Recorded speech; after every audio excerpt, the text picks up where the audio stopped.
I think everyone hits a low time in their life, and I hit mine in 1989 and thought I had to sell all of my wonderful artifacts. I was trying to come out of a 20-year unsuccessful marriage. I had 5 children from the ages of 5 to 16. It was a snowy Thanksgiving night as I drove across the Blue Mountains. I was a nervous wreck, and I pulled in front of this little restaurant. I went inside, and there was this cute little blonde working in there. Actually, she owned the restaurant.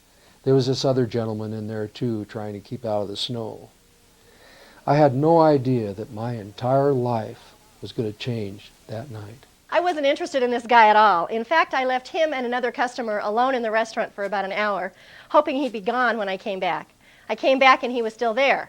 Then I found out he was an artist, and I really didn't like him. I wasn't really looking forward to a relationship, but I was making those trips back there to see her at least once a week. She just had this wonderful personality that lifted my spirits. I guess I kind of thought maybe she kind of liked me. I still didn't like him at all.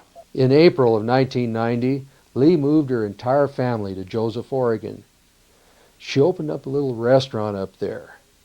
And then in July, at 3 o'clock in the morning, I went up there and woke her up.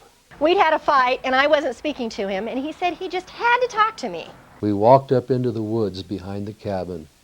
He dropped to his knees and began to pray. He said he believed that if we'd rededicate our lives to God and to each other, we could be happy the rest of our lives. She started to cry. We both recommitted ourselves that night to Christ, agreed to make a new beginning.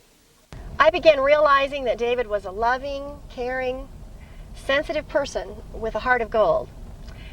But I was still praying that he'd get a real job because I was seeing absolutely no future in this art stuff.